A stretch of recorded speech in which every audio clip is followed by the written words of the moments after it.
고린도전서 9장 23절에서 27절 말씀입니다. 내가 복음을 위하여 모든 것을 행함은 복음에 참여하고자 함이라. 운동장에서 다름질하는 자들이 다 달릴지라도 오직 상을 받는 사람은 한 사람인 줄 너희가 알지 못하느냐. 너희도 상을 받도록 이거와 같이 다름질하라. 이기기를 다투는 자마다 모든 일에 결제하나니 그들은 썩을 성리자의 관을 얻고자 하되 우리는 썩지 아니할 것을 얻고자 하느라. 그러므로 나는 다름질하기를 향방 없는 것 같이 아니하고 싸우기를 허공을 치는 것 같이 아니하며 내가 내 몸을 쳐 복종하게 하면 내가 남을 전파한 후에 또 자신이 도리어 버림을 당할까 두려워함이로다. 아멘. 당신 때문에 당신의 가족이 구원받고 하나님의 은혜 가운데 평강할 줄을 축복합니다. 우리 한 번 더 인사합시다. 당신으로 인해 당신의 가족이 구원을 받고 하나님의 평강이 지키실 줄을 축복합니다. 아멘. 예, 우리 지금 이제 복음에 대해서 듣고 있는데 이 복음과 인생 하면은 제자도입니다. 인생을 복음으로 산다. 그러면 제자도고, 제자도는 양과 목자의 관계처럼 목자의 음성을 따라가는 것이 제자도입니다. 그런데 우리가 복음으로 말미암아 사는 게 뭐냐? 그거를 1부 때 듣고 믿는 거다. 그래서 갈라디아서를 중심으로 우리가 쭉 봤습니다. 그러니까 복음은 내가 학교에서 공부하거나 또 직장에서 일을 하는 것처럼 열심히 내 힘으로 노력하고 땀 흘리고 수고해서 여기 조금 이제 읽다 보면 그러면 경쟁을 하라는 얘기인가? 이렇게 우리가 오해를 할 수가 있는데 그건 아닙니다. 나중에 설명해 드릴게요. 여하튼 간에 그래서 우리가 그렇게 노력해서 사는 것이 복음이 아니고 듣고 순종하는 것이 복음이다라고 말씀하세요. 그러니까 이제 갈라디아 교회 성도들이 갈라디아서를 읽을 때 그 순간이 참 우리에게 중요한데, 그러니까 이분들이 비시디 안디옥이란 도시 속에서 바울 사도, 밤빌리아 산맥을 넘어온 바울 사도를 처음 대면했을 때 오히려 바울 사도의 말씀을 들을 때 믿기에는 불리한 조건 속에 있었단 말이에요. 왜냐하면 바울 사도의 몰골이 너무 형편없었고, 이제 바울 사도가 그걸 가장 큰 이유라고 말을 해요. 그런데 역으로 그런 바울 사도의 불리한 조건이 그들의 마음속에 긍휼히 여김. 그러니까 오히려 바울 사도가 건강해 보이고 그리고 윤기가 흐르는 그런 윤택한 얼굴이었다면 저렇게 괜찮은 사람이 설교를 하면 저게 하나님의 말씀이겠구나 이런 생각을 하기 마련인데, 바울 사도는 누가 봐도 도움이 필요하고 제일 먼저 자기나 잘 돌봐야 하는 처지같이 보이는데 오히려 그런 요소가 우리를 위해서 이 복음을 전해 주시려고 저렇게 고생하고 힘들구나, 힘든 과정을 지나오셨구나, 이런 어떤 이 반대의 동력이 돼가지고 이제 마음이 가난해진 거죠. 정말 바울 사도의 말씀이 진짜 말씀이다, 이런 쪽으로 이제 방향이 간 거예요. 그래서 바울 사도를 너나 잘해라 이렇게 보는 게 아니라 천사처럼 그리스도처럼 영접을 했는데, 그것이 하나님께서 갈라디아, 비시디오, 안디옥 사람들에게 들을 때 믿어지는 은혜를 주시려고 베푸신 최적화된 상황이었더라라는 겁니다. 시기적으로나 조건적으로나 공간적으로 볼 때 하나님께서, 그러니까 요한이 도망간 것도 어떻게 보면은 요한은 무서워서 힘들어서 도망갔지만 하나님께서 바울 사도를 비시디 안디옥에서 이방인의 복음을 처음 전하는 그 순간 바울 사도를 최적화하시려고 마가 요한의 마음을 막 흔드셔서 도망간 거예요. 그러니까 마가 요한이 젊은 친구니까 아마 뭐 보따리 같은 거를 메면 바울이나 바나바보다 두세 개 더 메고 그렇게 수행하면서 갔을 텐데, 마가 요한이 도망가는 바람에 그 무거운 짐을 다 들고 다녔는지 어느 정도는 포기하고 버리고 갔는지는 모르겠어요. 여하튼 그것 때문에 바울과 바나바가 거의 사선을 넘는 듯한 그런 고생을 한 거예요. 그런 참 열악한 환경과 조건이, 야 보배랑 시온이 너네 둘이 이렇게 앞에서 계속 나랑 상관없이 떠들면은 내가 설교를 어떻게 하냐. 야, 적당히 해야지. 너 또 이렇게 하이를 찍고 있어. 너는 너무 이렇게 왔다 갔다가 심해 시온이. 야 적당히 좀 중간 좀 지켜. 너무 하이가 됐어 지금. 자 그래서 그렇게 하나님께서 섭리하셔서 바울 사도가 그 준비된 비시디 안디옥 성도들에게 복음을 전할 때, 형제들이여 또는 하나님을 경외하는 사람들이여 이렇게 말할 수 있는 최적의 조건을 주셨더라. 이제 그게 복음이에요. 그러니까 우리가 이제 에베소서를 보면은 그리스도 안에 있다라고 바울 사도가 말씀하시는데, 내가 살아온 시간도 그렇지만 살아가는 시간 그리고 앞으로 살아갈 모든 시간도 예수님께 중심에 맞춰져 있습니다. 그러니까 내가 예수님을 얻고 예수님을 발견하기 위한 최적의 조건으로 하나님께서 물질도 주시고 건강도 주시고 고난 속에 있을지라도 하나님께서 최적의 조건으로 나를 보호하시면서 내가 바라는 거는 더 많이 가졌으면 좋겠고 더 빨리 이루어졌으면 좋겠고 내가 원하는 방식으로 이렇게 되어졌으면 좋겠다라는 생각이 들지 모르지만, 하나님의 생각은 크고 높으셔서 나에게 세상의 그 무엇보다도 귀한 예수님을 주시기 위해 1도와 1초의 오차도 없는 최적화된 조건을 주신다. 그게 복음을 믿는 겁니다. 그래서 그 믿음이 있을 때 성령 하나님께서 내게 말씀하시는 레마가 들리고 음성이 들리고, 그래서 그것을 내가 아멘으로 받아들일 때 내 마음에 내가 믿음으로 살아갈 수 있는 이제 생명력이 내게 부어진다라는 거예요. 자, 여러분 다른 복음의 문제 하나를 수정하고 넘어갈게요. 예수님을 믿으면 내가 원하는 것을 갖고 내가 하고 싶은 것을 이루는 게 아닙니다. 정확하게 말하면 내가 믿음을 가지면 한 번밖에 없는 인생 속에서 생명과도 바꿀 수 없는 영원한 가치인 예수님을 내가 얻고 살아갈 수가 있는 것입니다. 얻고 살아갈 수가 있는데, 전자에 왜 그러면 예수님을 믿으면 뭐 병을 고침받고 가난에서 벗어나고 나에게 소원하는 것을 하나님께서 이루신다라고 성경이나 설교 중에 말을 하느냐? 그 이유는 우리가 가지고 있는 자유의지 문제 때문에 그렇습니다.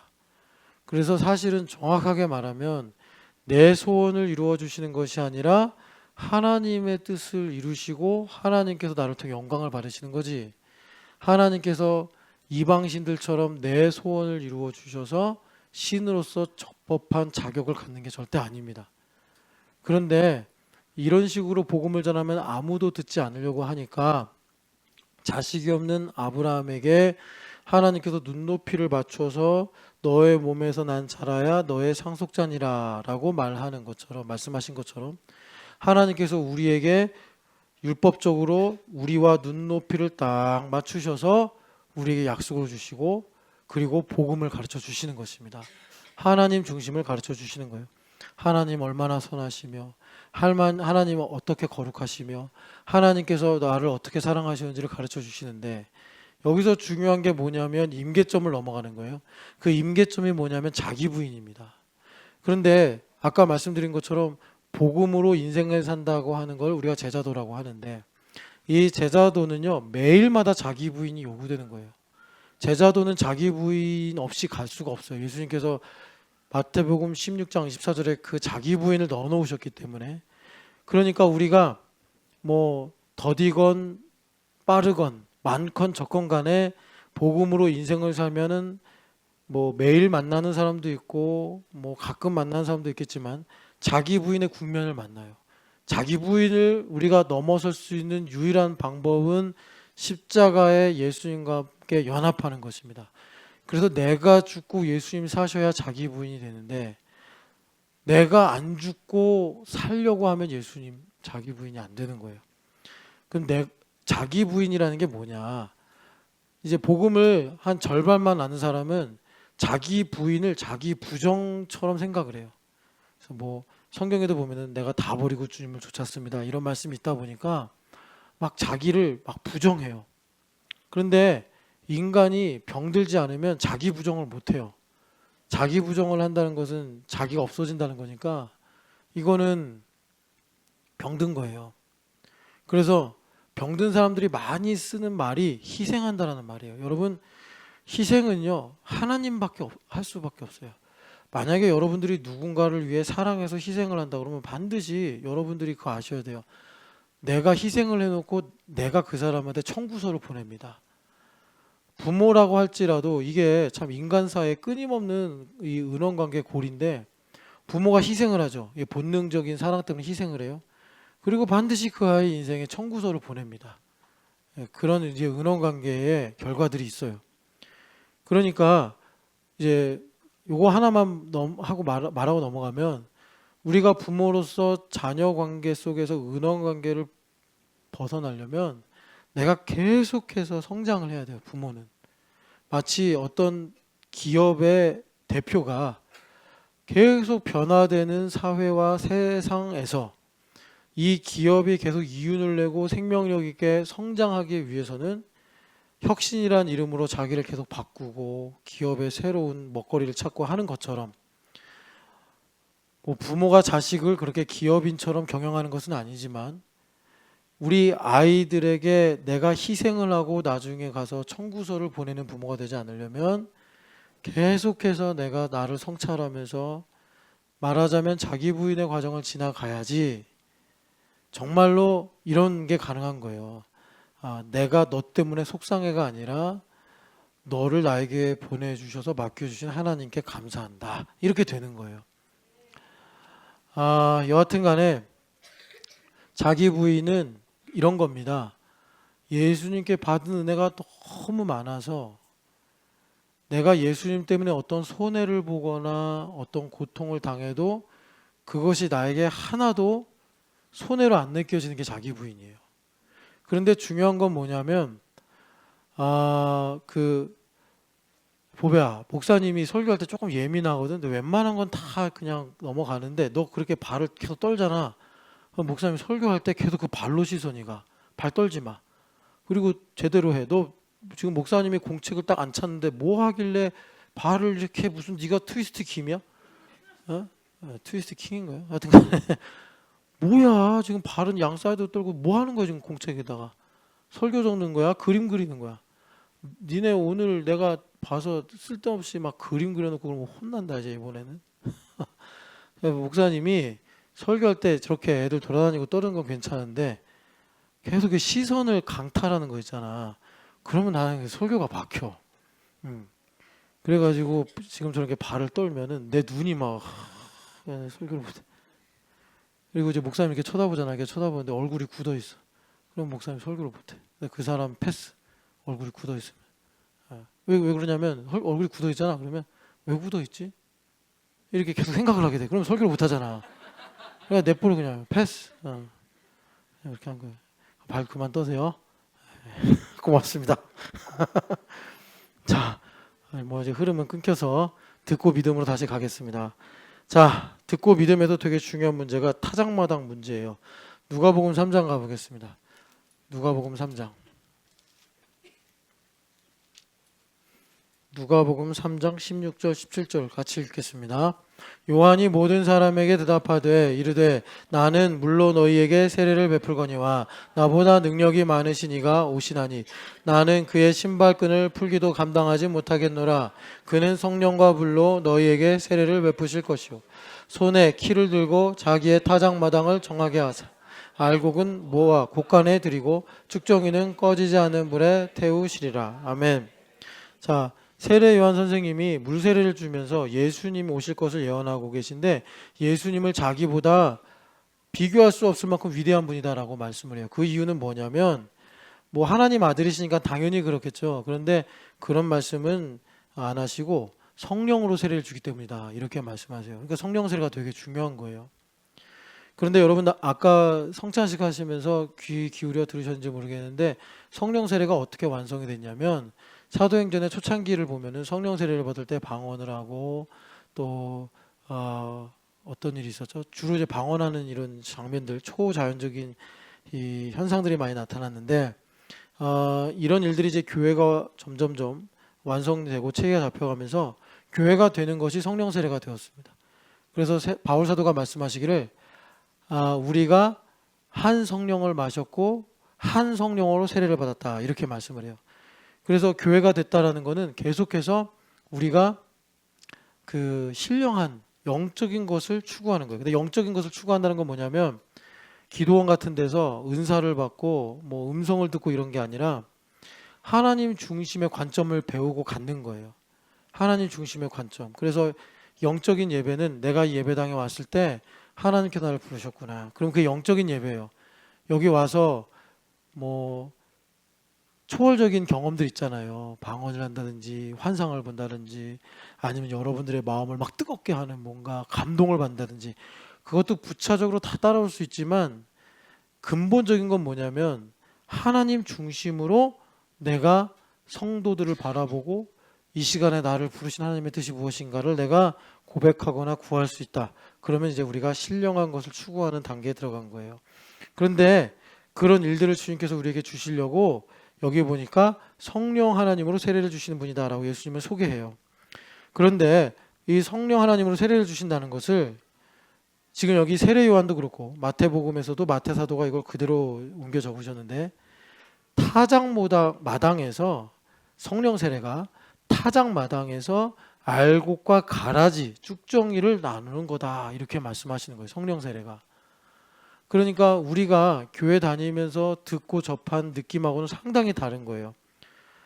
왜 이렇게 이제 세례 요한 선생님이 말씀하시냐면 성령 세례를 받는다. 그래서 바울 사도가 우리에게 요구하시는 것이 성령의 충만함을 받으라. 데살로니가 전서에서는 성령을 소멸하지 말아라 이렇게 말씀합니다.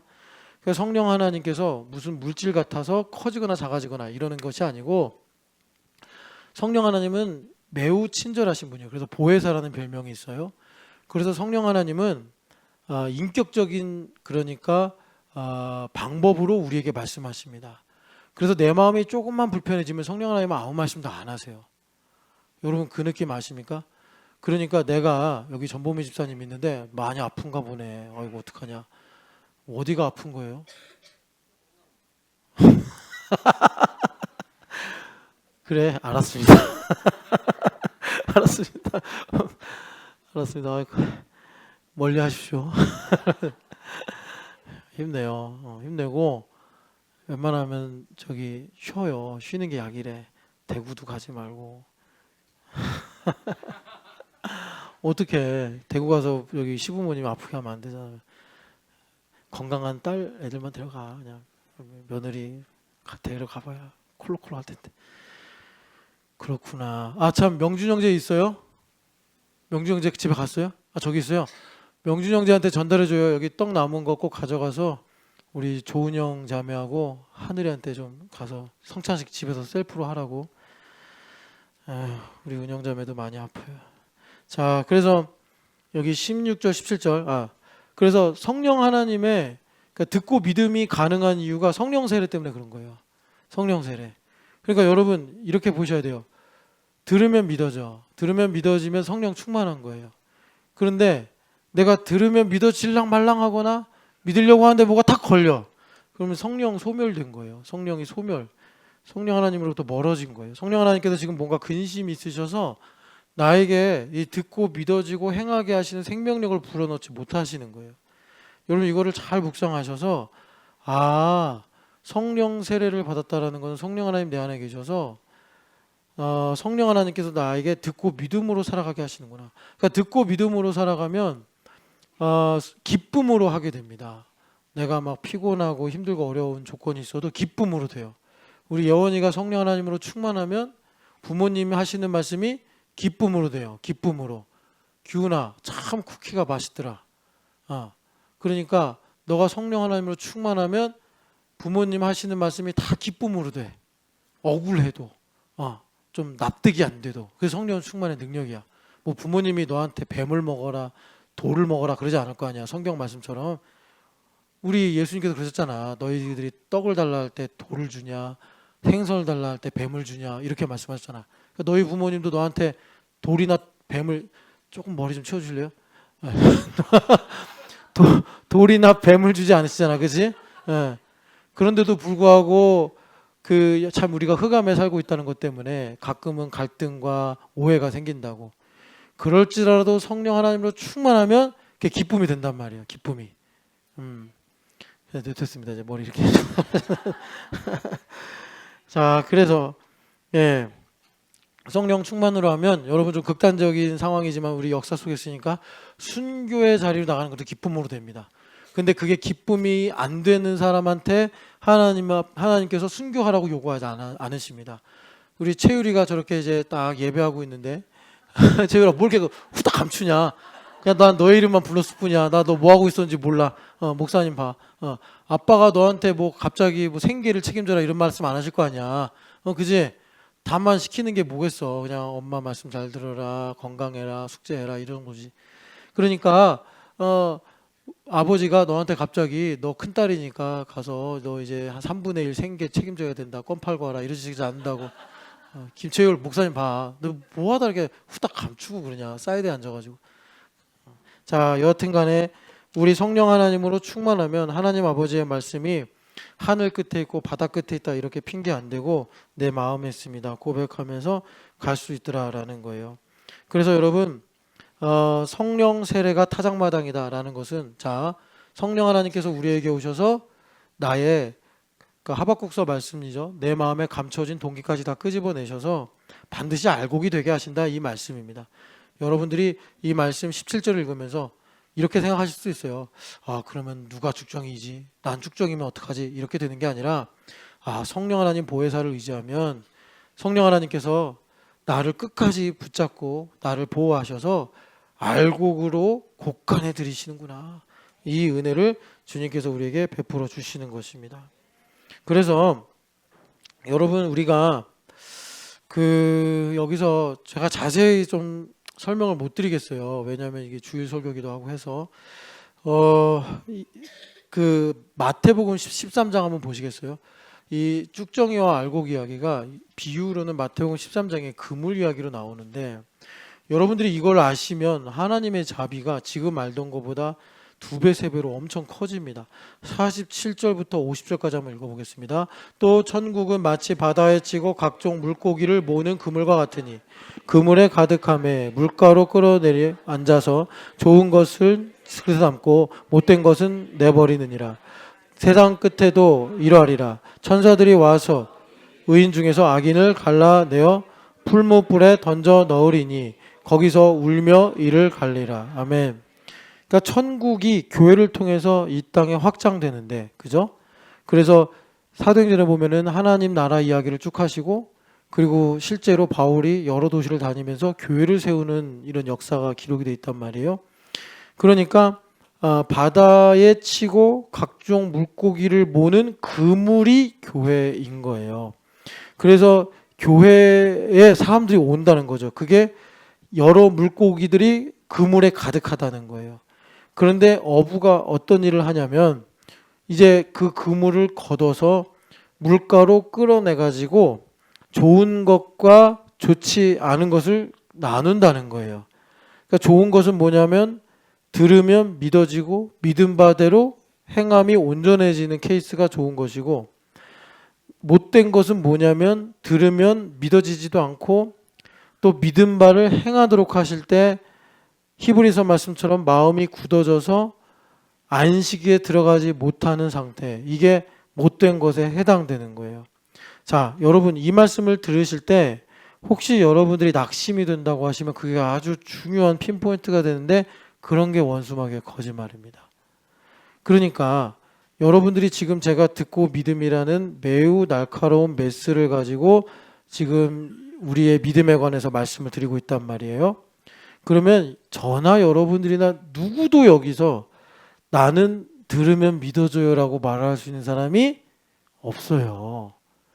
그러니까는 어느 정도는 들으면 믿어지는데 사실은 나에게 있어서 매우 민감하고 중요한 문제로 가버리면 내가 들으면 믿어지는 것보다는 들으면 마음이 굳어지고 들으면 마음이 멀어지고 들으면 마음이 좁아지는 문제들을 항상 만나요. 자, 그러면 이런 상태에서 마귀는 혹이다 그래요. 호재다. 그래가지고 그때 우리 마음에 의심, 의혹, 정죄, 판단 이런 걸 넣어줘가지고 그러면 나는 신춘영학교가 아닌가 봐. 뭐 이렇게 이제 삼천포로 빠지게 만드는 거예요. 그러니까 우리 예수님께서 전신갑주로 무장해서 너희가 싸울 것은 혈과 육이 아니라 악한 마귀의 관계다라고 우리에게 말씀하시는 거예요. 자, 지금 주님께서 우리에게 이 말씀을 하시는 것은 어떤 우리의 믿음의 결정론을 말씀하시는 게 아니라 주님께서 일하시는 방법을 말씀하시는 거예요. 방법을. 그러면 우리가 왜 모든 인류를 위해 피 흘리신 예수님께서 이렇게 좋은 것과 못된 것을 구별하시는가, 이걸 우리가 알아야 되는데 왜 그러냐면 일단 여기는 흑암이잖아요. 흑암인 이 장소에서 하나님께서 은혜를 베푸셔서 구원을 하시는데 그 은혜가 효과적이고 실질적이 되는 것은요 100% 나의 자유의지와 만났을 때 이루어지는 거예요. 내가 자유의지로 동의하고 선택하는 것이 하나도 없는데 하나님께서 그냥 나에게 은혜를 바닷물같이 쏟아부어 주신다고 구원받는 게 절대 아니에요. 그러니까 예수님의 신성과 인성이 백더하기 백인 것처럼 우리의 구원의 문제도 하나님의 주권적인 은혜 100 더하기 자유의지 100이에요. 이거는 이해하기가 참 쉬운 게 방금 전에도 우리 채율이 얘기를 잠깐 했는데 채율이의 인생을 아버지가 돌봐요. 채율이가 제대로 이제 철이 들면은 아버지로부터 흘러내려온 사랑 100%, 자기 자유의지 100%가 만났을 때 김채율이라는 그러니까 한 인생의 리얼리티가 생기는 거예요. 이게 그냥 일반적인 그 원리예요. 하나님께서. 그러니까 채율이가 만약에 나는 내 의지로 나는 자수성가했다. 그럼 리얼리티가 없는 거예요. 리얼리티가 없는 거예요. 아버지의 은혜로만 산다. 그러면 채율이는 없는 거예요. 아버지의 뜻, 아버지에게 종속만 되는 거예요. 그러니까는 이 채율이와 아버지와의 관계는 아버지의 아버지 사랑 100과 그리고 채율이의 성장하면서 채워지는 자기 의지 100이 딱 만나야 된단 말이에요. 똑같아요. 우리 구원의 섭리도. 그러니까 하나님께서 우리에게 구원의 섭리를 가르쳐 주려고 여원아 뭐라고 그랬지? 부모를 뭐하라고 그랬지? 공경하라고 한 거야. 공경하라고. 뭐 하나님께서 이 세상의 문제를 몰라서 그런 말씀 하셨겠어? 하나님께서 부모 자식 간의 깊은 은원관계를 모르셔서 그랬겠냐고. 그런데 하나님께서 구원의 신비를 가르쳐 주려고 주신 말씀이 부모를 공경하라 이 말씀이란 말이야. 그러니까 부모를 공경한다는 거는 자식 입장에서는 자식도 마찬가지야. 계속 성장해야 돼. 계속 부모님이 주시는 어떤 공급, 부모님께서 내게 주시는 기대 이것만 가지고서는 부모를 공경할 수 없어. 이젠 독립을 해서 내 힘으로 살면서 내 인생의 어려운 문제를 해결해 나가야지 부모로부터 독립을 해야지 부모를 공경하는 대로 들어간단 말이야. 그래서 여하튼 간에 여러분 주님께서 이 말씀을 통해서 우리에게 가르쳐 주려고 하는 건 뭐냐면 흑암 속에서 거의가 아니죠. 절대적으로 불가능한 우리를 은혜로 구원하시려고 하는데 주님께서 우리에게 지금 큰 소리로 호소하시는 거예요. 뭐냐? 너희들의 자유의지가 있어야 된다. 듣고 믿는 데 있어서 너희들의 자유의지가 있어야 된다. 그래서 여러분 우리가 자유의지를 갖는다. 이걸 독립적인 인간이 된다 이렇게 말하고 우리를 자유롭게 하는 것은 오직 하나입니다. 능력이 아닙니다. 우리를 자유롭게 하는 것은 오직 하나입니다. 그건 뭐냐면 하나님의 은혜입니다. 그래서 내가 은혜를 받아야 자유로워지는 거예요. 은혜를 깨달아야 자유로워지는 거예요. 그러니까 우리가 보통은 자유롭지 않다는 게 어떤 거냐면 내가 누구 때문에 속상해, 누구 때문에 화났어, 이것 때문에 내가 이런 마음이야. 이게 종속이 된 거예요. 똑똑한 게 아니란 말이에요. 그거는 변명도 안 되고 내가 저 사람을 의지하고 있다 이 말밖에 안 된다고.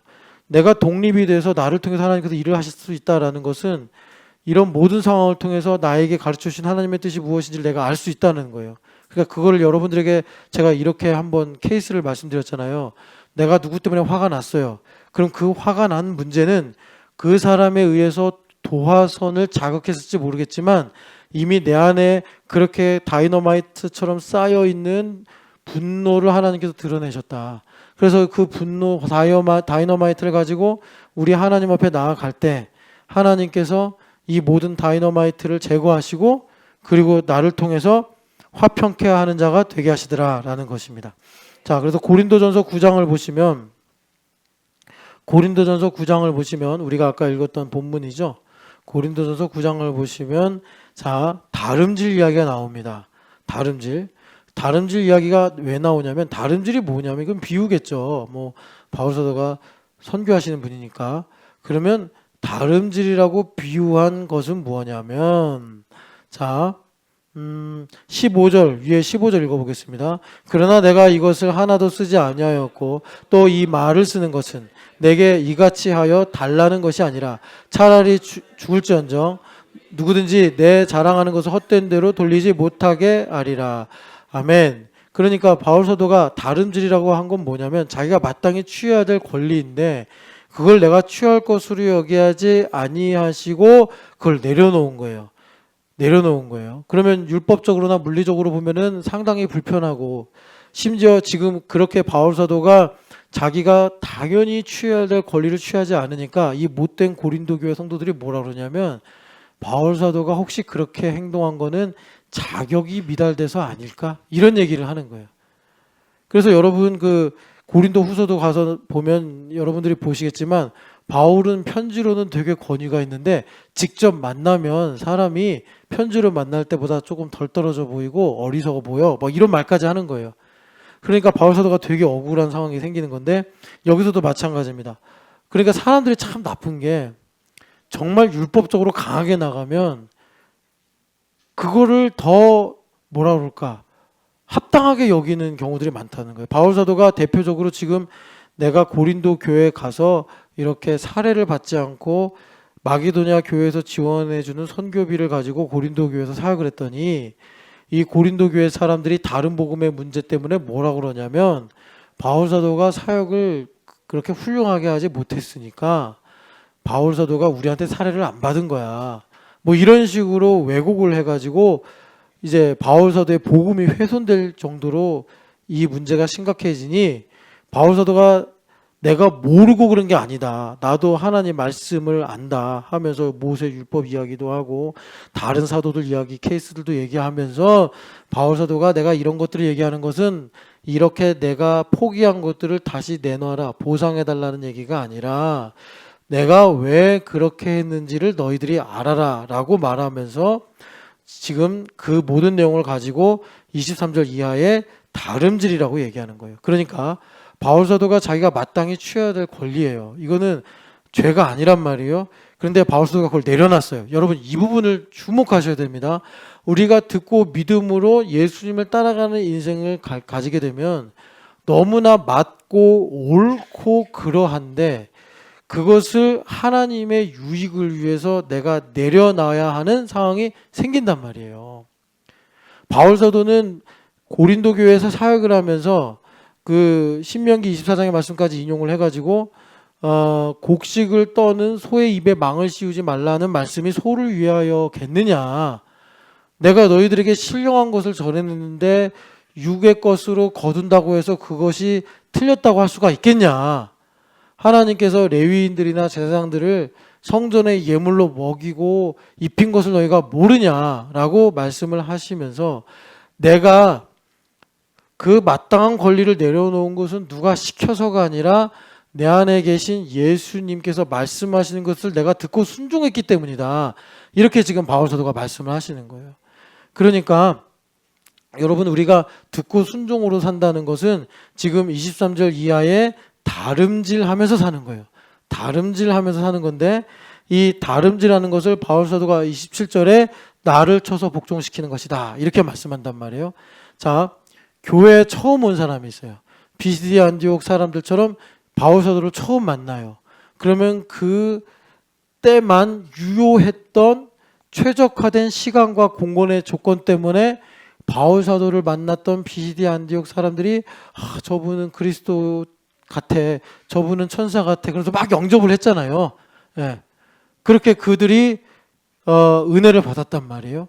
그런데 이제 갈라디아서를 쓸 때쯤엔 어떻게 됐냐면 완전히 뒤바뀌어서 바울 사도가 아까 우리가 1부 때 읽었던 것처럼 십자가에 못 박히신 예수님이 너희 눈에 밝히 보이지 않느냐라고 말하잖아요. 그 말이 무슨 말이냐면 바울 사도가 복음을 전했는데 이분들 삶에 문제가 생기고 이해할 수 없는 일들이 생기니까 그들이 바울 사도가 복음을 좀 형편없게 전했나 봐 해가지고 다른 소스들을 찾는 거예요. 다른 소스를 찾아가지고 그러니까 바울 사도가 할례를 안 가르쳤네. 바울 사도가 부족했네. 해가지고 할례를 가지고 이들이 자기들의 문제를 해결하려고 한단 말이에요.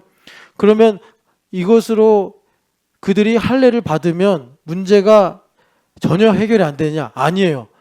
그러니까는 할례도 율법이고 율법도 거룩하고 선하고 의로운 것이기 때문에 그들이 할례를 받으면 어떤 일정 부분의 유익은 있어요. 그러니까 바울 사도가 디모데는 할례를 주고 디도는 할례를 못 받게 한 거예요. 왜?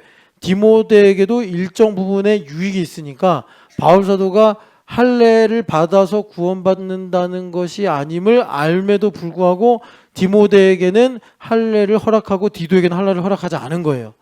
자, 그런데 갈라디아 교회 성도들에게는 어떤 문제가 생기냐면 그렇게 자기가 율법적인 노력으로 방법을 찾는 맛이 한번 들어가면 듣고 믿음으로 가는 것은 그러니까 다름질이라고 말하는 것처럼 내가 육체의 체질을 가지고는 되게 불편하고 힘들고 이해가 안 되는 상황들인데 갈라디아서의 갈라디아 교인들이 할례를 취해서 가는 것은 너무나 설득이 잘 되고 이해가 잘 되고 뭐에 확 와닿는 거예요.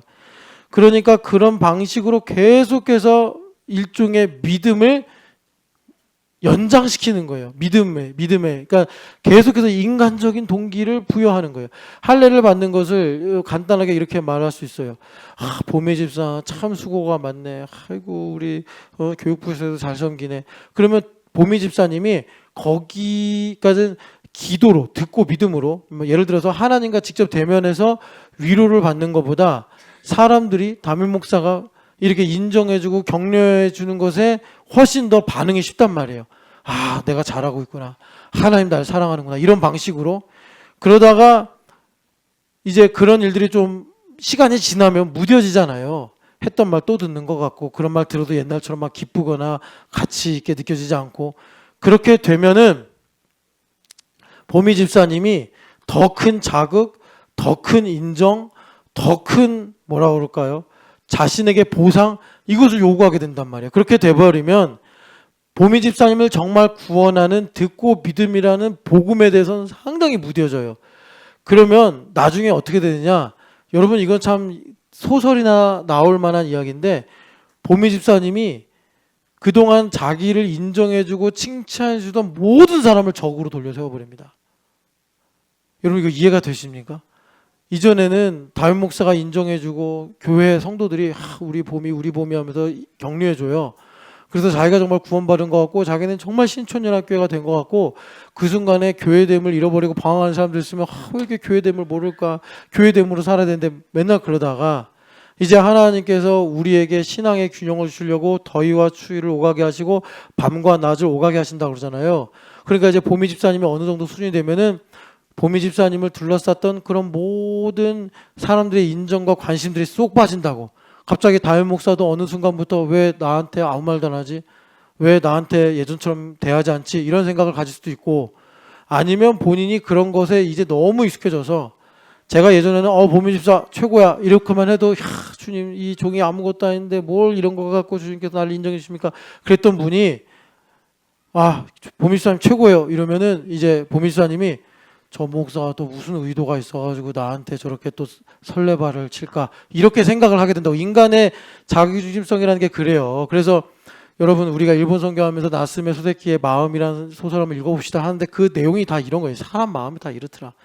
그래서 보미 집사님이 나중에 이런 상황에서 마음을 깨뜨리지 않고 계속 가잖아요. 그러면 모든 자기를 격려하고 인정해 주는 것 같았던 교회 사람들이 전보미 저 어떡하냐 저거 이렇게 보여요. 그래가지고 진짜 우겨싸임을 당한다고.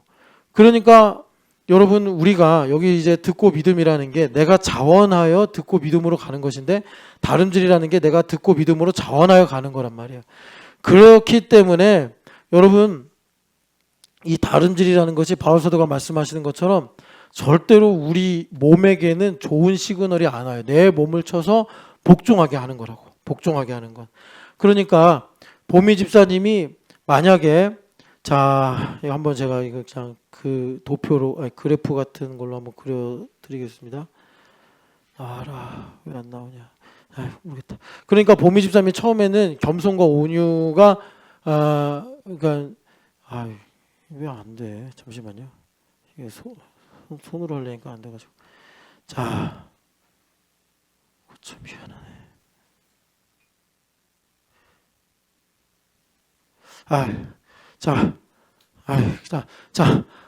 야, 보미 집사님 위치가 여기야, 위치가. 요만큼만 있어도 교회 오는 게 너무 좋았어. 그런데 에베소 교회처럼 처음 사랑을 힘입어서 내가 1년 뒤에도 듣고 믿음이 돼야 돼. 교회 나를 부르신 게 은혜구나. 그러려면 보미 집사가 이만큼 내려와야 돼. 이만큼 내려와야 돼. 그리고 그 1년 뒤에는 이만큼 내려와야 돼. 이게 계속 이게 내려와서 겸손과 온유가 되지 않으면 보미 집사님이 신촌여학교회 사람들 정죄하는 건 시간 문제예요. 보미 집사님이 그러면 신촌여학교회 사람들 정죄하느냐? 자, 보여주세요. 예.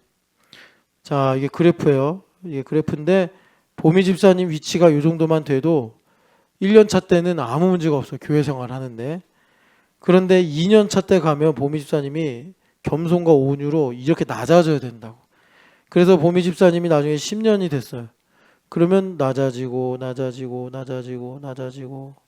낮아져서 여기까지 와야 된다고.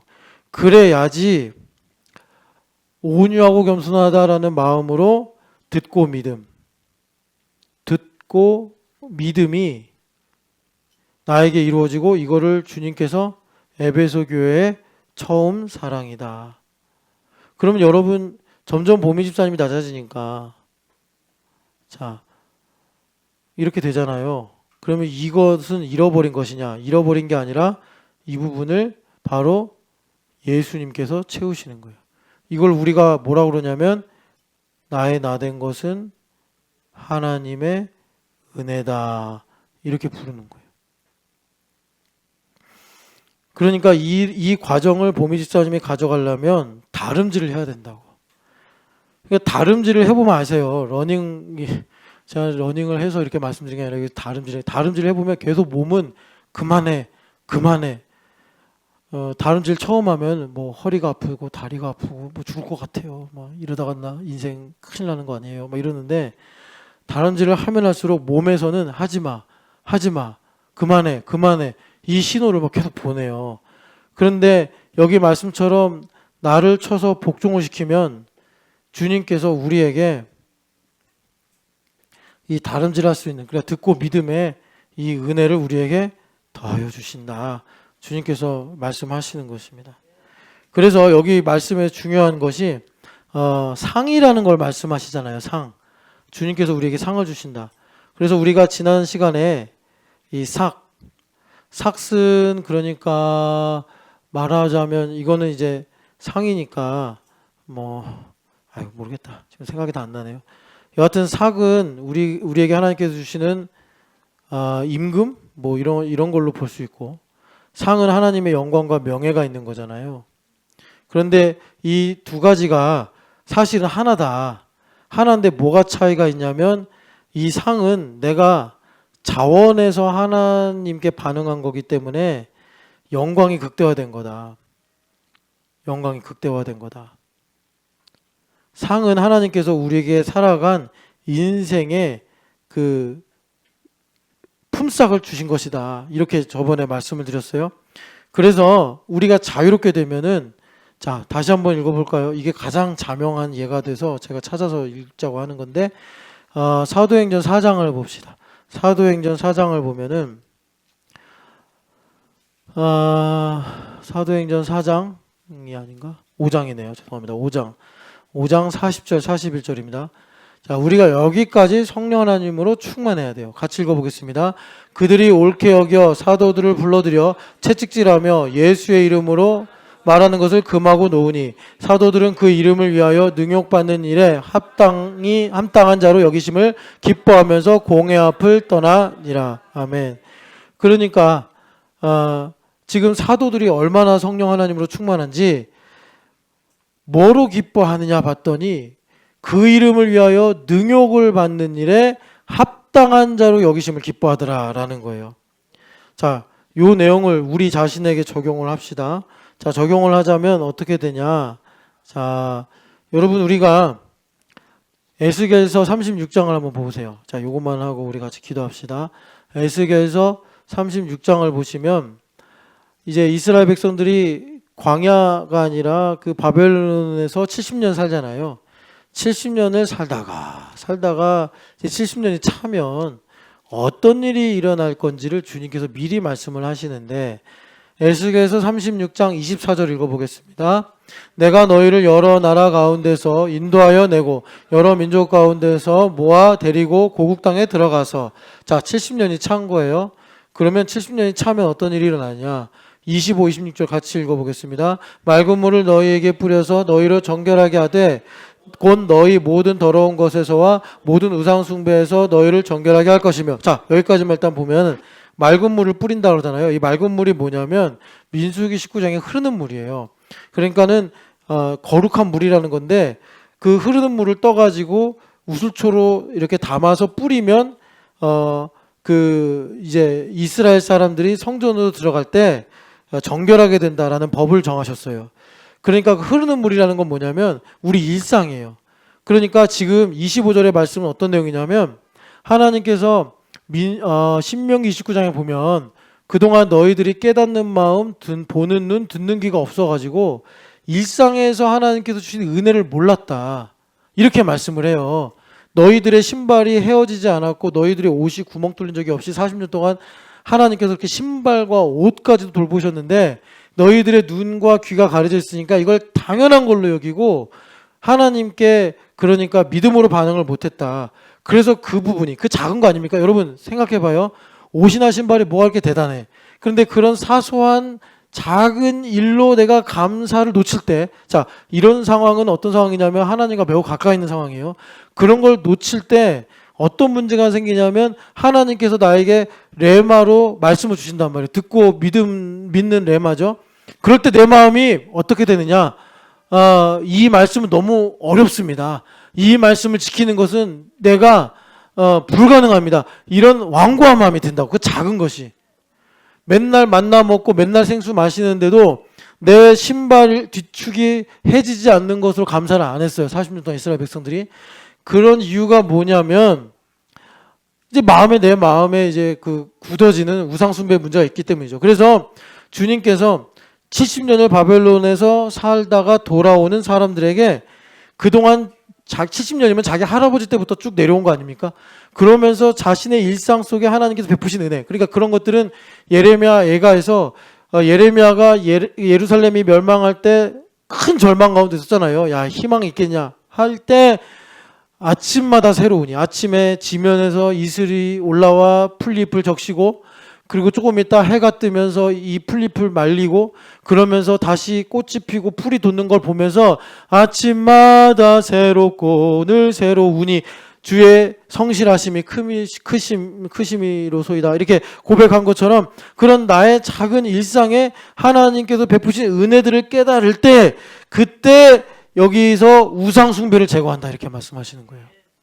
하나님께서 천둥을 내리시고 지진을 일으키셔서 엄청난 큰 스케일로 나에게 우상 숭배를 제거해 주시는 것이 아니라 보배가 지금은 어린아이니까 당연히 엄마가 밥을 해주고 아빠가 용돈을 주는 걸 당연하게 여기겠지만 이 아이가 철이 들어가지고 이런 부모님이 계시는 것만으로도 더 나아가서 부모님이 날 낳아주신 것만으로도 크신 은혜구나라는 것을 얘가 깨달을 때 이 아이 안에 있는 우상 숭배가 제거된단 말이에요.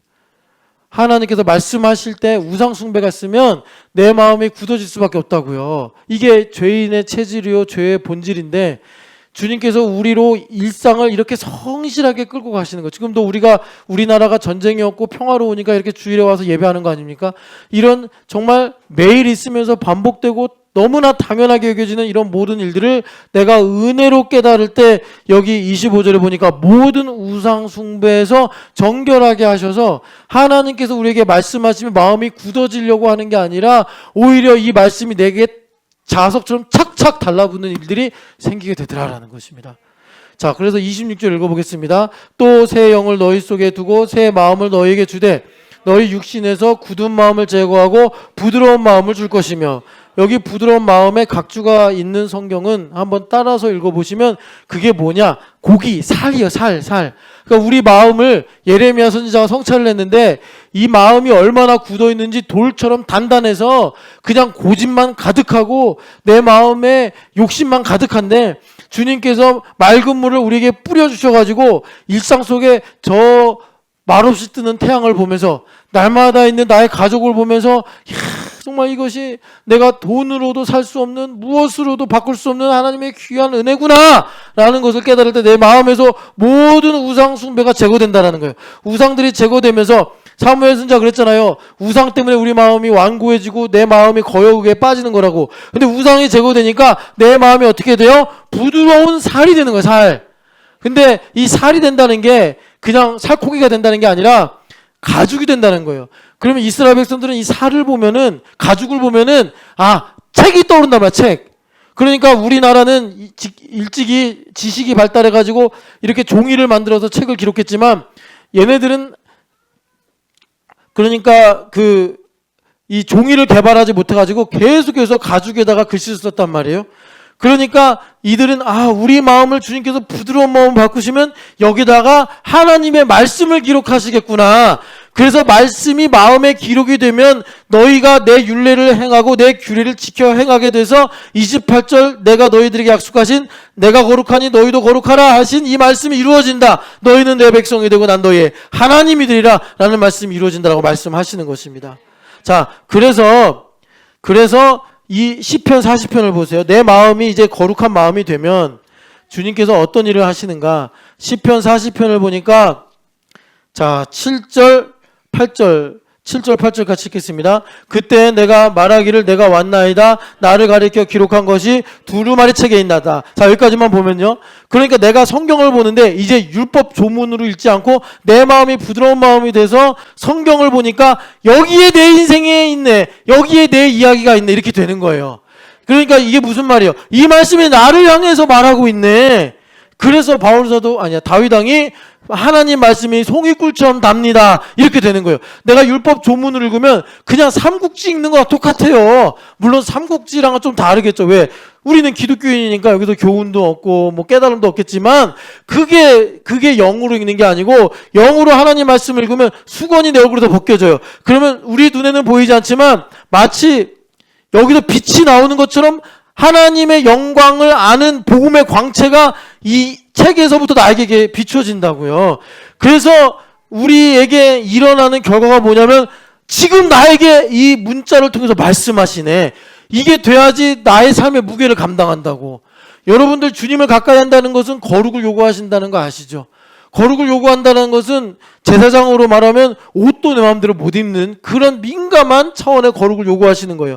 그러니까 우리가 그런 삶의 무게, 영광의 무게를 감당하려면 이 책이 나에게 말을 해야 된단 말이에요. 이 책이. 그래서 이 책에 내 이야기가 있네. 오늘 나는 그냥 순서대로 성경을 읽어서 시편 39편을 읽는 차례라서 읽을 뿐인데 하나님의 섭리로 인해서 흐르는 물로 지금 39편 1절이 나에게 말을 하고 있네. 2절도 나에게 말을 하고 있네. 이렇게 우리가 성경을 보고 알게 된단 말이에요. 그러면 성경을 통해서 이렇게 눈이 열리면 성경만 나에게 말하는 것이 아니라 온 세계의 피조물들도 나에게 말을 하는 거예요. 그래서 하나님께서 나를 세원에게 일꾼이 되게 하시는 것입니다. 그래서 8절도 읽어보겠습니다. 나의 하나님이여 내가 주의 뜻 행하기를 즐기오니 주의 법이 내 심중에 있나이다 하였나이다. 아멘. 그래서 이것이 하나님의 말씀이 내 마음에 새겨진 것이다.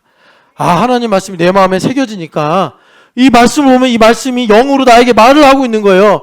자, 그런 것을 요한복음 1장 14절 같이 읽겠습니다. 말씀이 육신이 되어 우리 가운데 거하심에 우리가 그의 영광을 보니 아버지의 독생자의 영광이요 은혜와 진리가 충만하더라. 아멘. 여러분 우리는 많이 이미 들어서 알고 있지만 우리 가운데 거하심에가 뭐라고 그랬어요? 이게 스케노란 말인데 이게 우리나라 말이 없어요. 왜? 우리나라는 흙으로 집을 짓고 살거나 나무로 집을 짓고 살았지 텐트를 갖고 장막을 치고 산 적이 없어. 그러니까 우리 가운데 거하심에 이 말은 유대인들만 쓰는 전문적 용어인데 하나님께서 우리에게 텐트를 치고 사셨다는 거예요. 이 텐트가 뭐예요?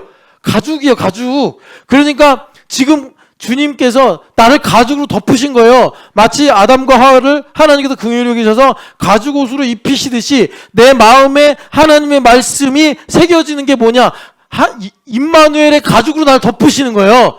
덮으시는 거예요. 그래가지고 전능자의 그늘 가운데 거하게 하시며 은밀한 그 지존자의 은밀한 것을 깨닫게 하시는 것인데, 그래서 지금 여기 요한 사도가 예수님을 보는데 이 본다라는 것이 컨센트레이트 온, 지금 여기 많은 분이 계시는데 지금 여기 영 안이 열리면 예수님만 딱 보이는 거예요. 예수님 안 보이는데요? 영 안이 열리면 이 교회 와서 우리 여기 보배를 보나 저 뒤에 유다미를 보나 우리 어머니 아버지 우리 교우들을 볼 때 컨센트레이트 온 지저스 크리스트, 예수님만 딱 보이는 거예요. 그게 내가 예수님의 장막 가운데 있는 거예요. 장막 가운데 있어서 나를 딱 보니까 어떻게 되는 거예요? 나의 인생이 예수님으로 보이고 예수님의 은혜와 진리가 내 인생에 충만하네. 그러니까 여러분, 지금 시점 우리가 다 산 건 아니까 앞으로도 계속 달려가야 돼요. 우리가 은혜와 진리가 충만하다는 건 뭐냐면 지금까지 살아온 것이 다 주님 행하신 일이요. 그리고 이걸 바탕으로 나의 살아갈 미래를 보니까 주님께서 행하실 일들로 보이는 거예요. 그래서 내가 보니 독생자 아버지의 영광이요, 이렇게 되는 거예요. 자, 이렇게 되면 우리가 어떻게 사느냐? 빌립보서 1장으로 가보겠습니다. 빌립보서 1장 20절 말씀 읽어보겠습니다. 빌립보서 1장 20절 말씀 같이 읽어보겠습니다. 나의 간절한 기대와 소망을 따라 아무 일에든지 부끄러워하지 아니하고 지금도 전과 같이 오직 온전히 담대하여 살든지 죽든지 내 몸에서 그리스도가 존귀하게 되게 하려 하나니. 아멘. 그러니까는 여러분, 내가 이제 예수님을 컨센트레이트 온 해가지고 보게 되면은 내 마음에 어떤 마음만 생기냐면 내 자식도 아니에요, 내 남편도 아니에요, 내 아내도 아니에요, 뭐 내 나라도 아니에요, 나 자신도 아니에요. 오직 예수님만 존귀하게 높이고자 하는 간절한 기대와 소망만 있게 돼요. 그게 지금 에스겔서, 시편, 요한복음 1장 14절로 이어져 내려와서 우리에게 있게 되는 자유의지예요. 내 자유의지를 가지고 예수님만 존귀하게 해드리고 싶다, 이런 마음을 나에게 주님께서 부어주셔서 담대하게 살아가게 하시는 것입니다. 자, 그러면 예수님을 존귀하게 높이는 것에 최소한의 기본을 말씀드릴게요. 예수님을 존귀하게 높이는 것은 뭐냐면 십자가를 자랑하는 거예요. 자, 십자가를 자랑한다는 건 뭐냐? 여러분, 십자가는요, 우리가 기독교인이 돼가지고 그냥 긍정적으로 보니까 좋은 것으로 느껴지지만 십자가는 수치의 십자가요, 죽음의 십자가예요. 그러니까 십자가는 원래 자랑이 안 되는 거예요. 십자가를 자랑하는 것은 정신 나간 사람이고, 십자가를 자랑하는 것은 세상에서 거꾸로 사는 거예요. 돈을 자랑해야 되고, 건강을 자랑해야 되고, 성공을 자랑해야 되는데 왜 십자가를 자랑하고 있냐고. 왜 십자가를 자랑하는 거죠? 십자가를 자랑한다는 건 뭐냐면 이겁니다. 여러분, 우리가 죄가 뭐냐 할 때 두 가지로 크게 말했잖아요. 수치와 두려움. 그런데 이 수치와 두려움의 문제에 대해서 내가 예수님을 믿는 분명한 믿음으로 살게 되면 이 수치와 두려움의 양만큼 십자가를 자랑하게 됩니다. 십자가를 자랑하게 돼서 내가 그리스도로 말미암아 살아가는 듣고 온 믿음의 생명력이 커지게 되는 거예요. 그러니까 이런 거예요.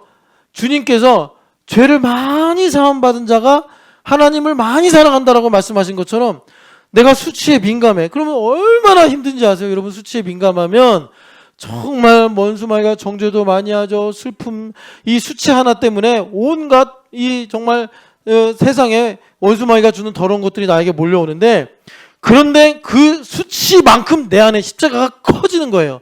그래서 바울 사도는 말씀하셨잖아요. 내가 원래는 핍박자요, 폭행자요, 살인자라 사도라 칭함을 절대로 받을 수가 없는데 하나님의 은혜로 내가 사도가 되었다. 그러니까 모든 사도들보다 어떻게 되는 거죠? 하나님의 은혜와 능력이 바울 사도를 통해 더 강력하게 역사해서 바울 사도가 나중에 말하기를 내가 모든 사도들보다 더 많이 수고했으나 이것도 또한 내가 한 것이 아니요 하나님께서 하신 것이다 하고 하나님께 안전하게 영광을 돌리는 거예요.